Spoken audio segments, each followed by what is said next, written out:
keutamaan yang kedua. Sebagian para ulama menjelaskan bahwa bulan Sya'ban adalah bulan melatih keikhlasan kita. Apa argumentasi mereka?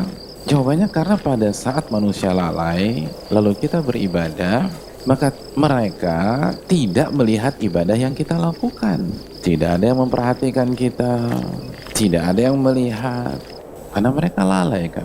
Otomatis ketika mereka tidak memperhatikan, mereka juga nggak terlalu melihat kita, mungkin lihat tapi lihat sekilas, maka mereka pun tidak memuji kita. Dan itu sangat bagus buat keikhlasan kita. Jadi pada saat manusia nggak muji, wah, itu enak tuh untuk bisa ikhlas. Karena orang akan muji kita ketika dia tahu prestasi kita. Pantas kalau orang nggak tahu prestasi kita, orang nggak tahu amal yang kita lakukan, mereka nggak akan muji kita. Selamat ya mas, tadi malam ada apa? Nggak tahu, selamat aja. Kan nggak ada yang begitu.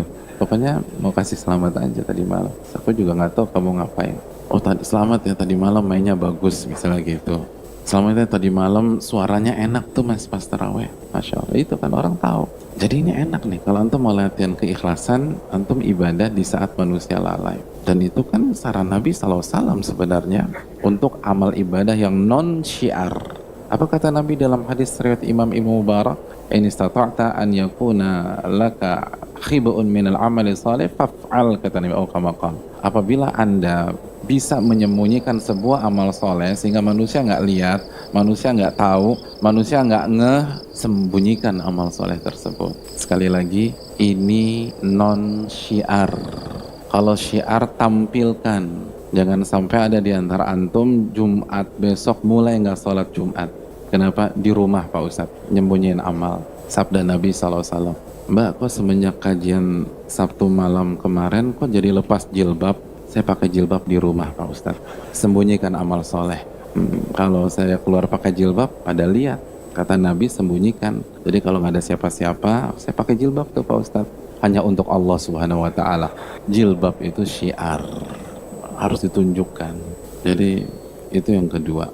Yang ketiga, bulan ini atau bulan Sya'ban, bulan di mana amal ibadah kita setahun penuh diangkat kepada Allah Subhanahu wa Ta'ala.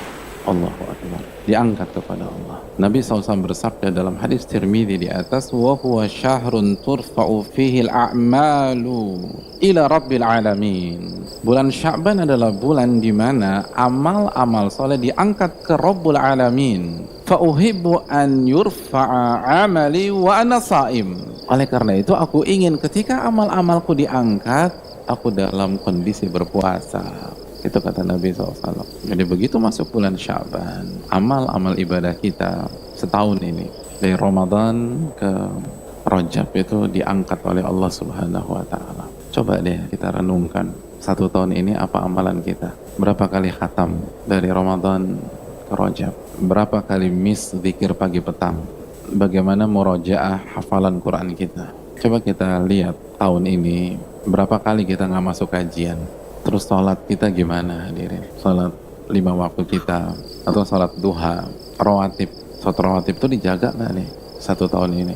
Lalu puasa Senin Kamis, puasa-puasa Ayyamul Bid, infak sedekah kita berapa tahun ini? Terus kalaupun lumayan sedikit, maksud saya, yang lumayan sedikit itu berapa persen yang ikhlas kepada Allah Subhanahu wa Ta'ala? Berapa persen yang khusyuk? Berapa persen dari salat kita benar-benar mencerminkan inna salata tanha 'anil fahsya'i wal munkar setelah kita salam? Salat itu mencegah perbuatan keji dan mungkar. Ibadah yang penuh kekurangan itu di hari-hari bulan Sya'ban diangkat di hadapan Allah Subhanahu wa Ta'ala. Diangkat hadirin. Kira-kira pantas nggak kita ketawa-ketawa di bulan Sya'ban? Kira-kira pantas tidak kita main ke sana, main ke sini? Ini amalan antum diangkat. Hasil kerja keras selama satu tahun itu dikasih, diangkat. Kira-kira pantas nggak tuh? Amal ibadah bagus saja nggak pantas tuh hadirin. Apalagi banyak kekurangan kita. Makanya sebagian salaf mengajak kita malu lah di hari-hari itu. Malu kepada Allah Subhanahu wa Ta'ala.